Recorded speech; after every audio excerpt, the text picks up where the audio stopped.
O Fluminense tem 2 confrontos difíceis, né? Os próximos 2 jogos são 2 enfrentamentos difíceis para o Fluminense, contra o Vitória fora de casa e contra o Lanús no Maracanã. O primeiro, você deve estar se perguntando, Wallace, desde quando enfrentar o Vitória é difícil? É difícil porque o Fluminense é um dos líderes, né, um dos times líderes de perder pontos para times que estão na zona de rebaixamento. E nesse momento o Vitória se encontra na zona de rebaixamento. E o Fluminense, né, além disso, nos últimos jogos, o Fluminense tem desperdiçado chances de ganhar de times que estavam jogando mal, né, de times que estão mal também, né, não jogaram apenas mal aquela partida, mas que estão mal também. O Fluminense perdeu para o Lanús fora de casa, eles não estavam jogando bem, mas apesar do Fluminense também não estava jogando bem. O Fluminense perdeu de 1-0 para o Corinthians, próximo do final do jogo também, o Fluminense não estava jogando bem, apesar do Renato Gaúcho falar... Eu tava vendo outro jogo, diferente de vocês, né? Eu acho que eu vi o jogo certo, acho que você que tava em campo, você viu um jogo diferente, né? E aí o Fluminense desperdiçou uma chance de ganhar do Santos, né, empatando 0-0 lá na Vila, sendo que o Santos não jogou nada, o Fluminense também não jogou nada, e por sorte o Fluminense, né, não perdeu, porque eles tiveram um gol anulado, um gol de cabeça que estava corretamente impedido. Mas o Fluminense tomou, sim, mais um gol no final do jogo, assim como foi contra o Lanús, assim como foi contra o América de Cali, assim como foi contra o Botafogo. O Fluminense liga o botão de desligar. Ligar o botão de desligar foi ótimo, né? Mas simplesmente o Fluminense aperta o botão de desligar e esquece que existe parte final da partida, né? E aí, né, se você for comparar o Sport, o Fluminense começou perdendo e conseguiu virar. Quais são os outros times desse momento na zona de rebaixamento? Vamos lá. Juventude. O Fluminense empatou contra o Juventude lá. O Fluminense perdeu de 2-0 para o Fortaleza lá e conseguiu ganhar de 2-1 aqui. E o Sport a gente vai jogar de novo. E o Vitória, aqui a gente deixou também a chance da Vitória passar, porque a gente deixou eles empatarem ali bem próximo do final do jogo.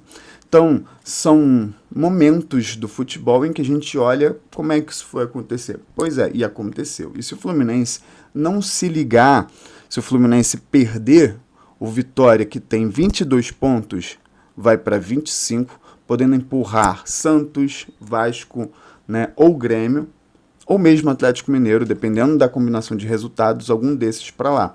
E aí, o Vitória, que estava com 25, 22 vai para 25, o Fluminense está com 28. Ou seja, o Fluminense está a 6 pontos da zona de rebaixamento, pode diminuir para 5. Mas, primeiramente, vamos parar de ficar achando que o Fluminense vai perder simplesmente porque vamos enfrentar um time lá. A gente tem que pensar positivo.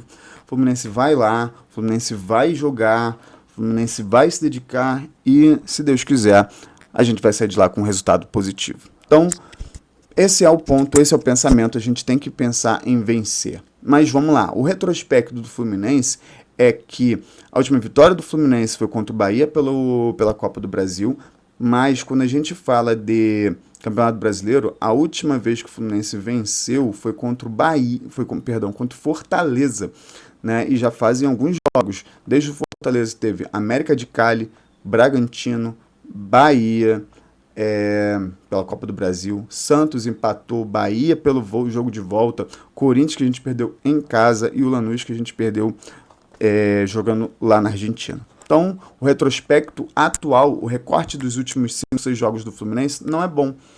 E o curioso é que alguns dias atrás, algumas semanas atrás, o Fluminense estava com um recorte bom. O Fluminense ficou ali 4, 5 jogos sem perder e agora já são 2 sem ganhar. E dos últimos 6, o Fluminense só ganhou 1 e empatou 1. Então, vamos torcer para o Fluminense aí sair dessa problematização, ganhar do Vitória lá, nem que seja com um gol cagado nosso para ganhar de 1-0 no final do jogo, nem que seja dessa forma, voltar a ganhar do Lanús aqui com casa cheia. E aí a gente vai ter um momento para o Renato Gaúcho falar, ou pelo menos parar de falar que o Fluminense joga a cada 3 dias. Né? Porque aí vai ter ali só Brasileirão e o Fluminense vai poder se dedicar melhor ao Brasileirão e a gente vai poder ver de fato, sem ter que disputar 2 competições, né? Que aí todo time vai estar literalmente fazendo a mesma competição, como é que o Fluminense vai sair nessa brincadeira aí. E aí vamos lá, o Vitória, né, dos últimos jogos dele, como é que tem sido? O Vitória fez poucos gols, inclusive um deles contra o Fluminense. Um dos gols, né, parte dos gols dele, ou seja, 47% dos gols foram de jogadas trabalhadas, bola rolando.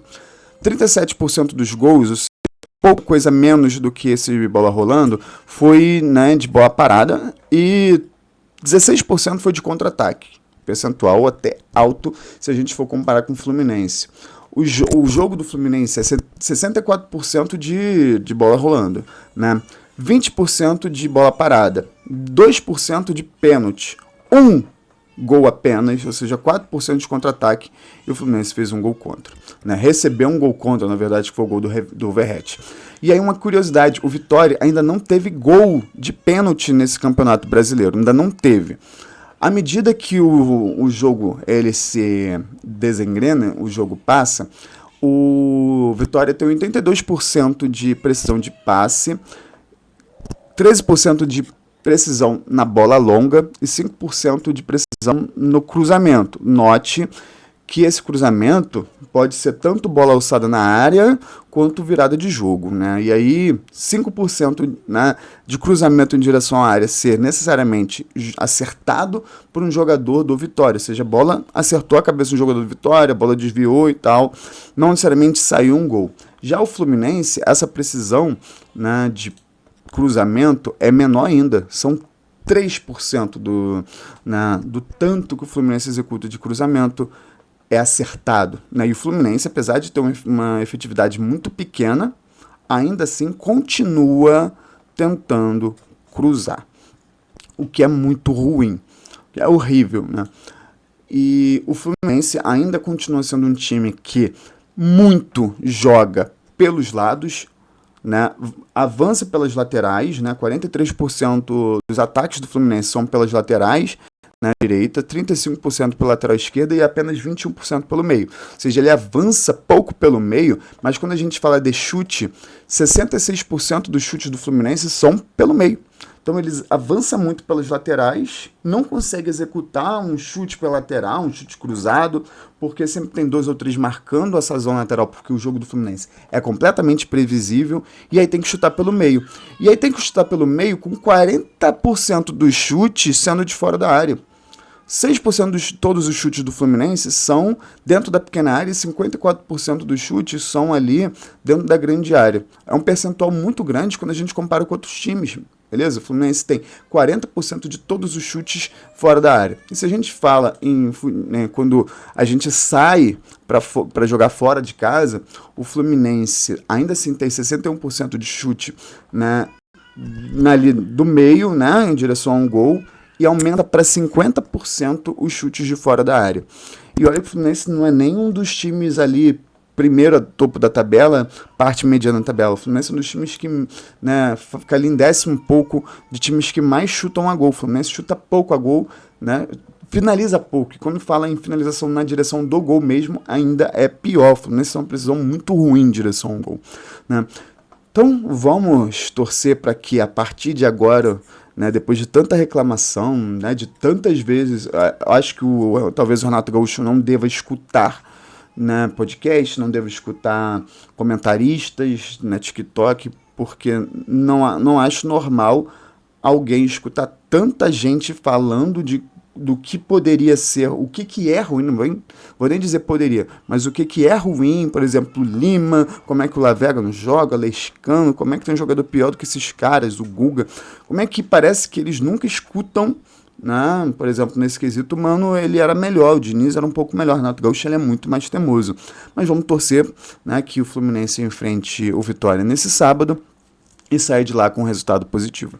É isso, obrigado aí por ter assistido o vídeo até aqui, deixe seu like, segue a página, valeu!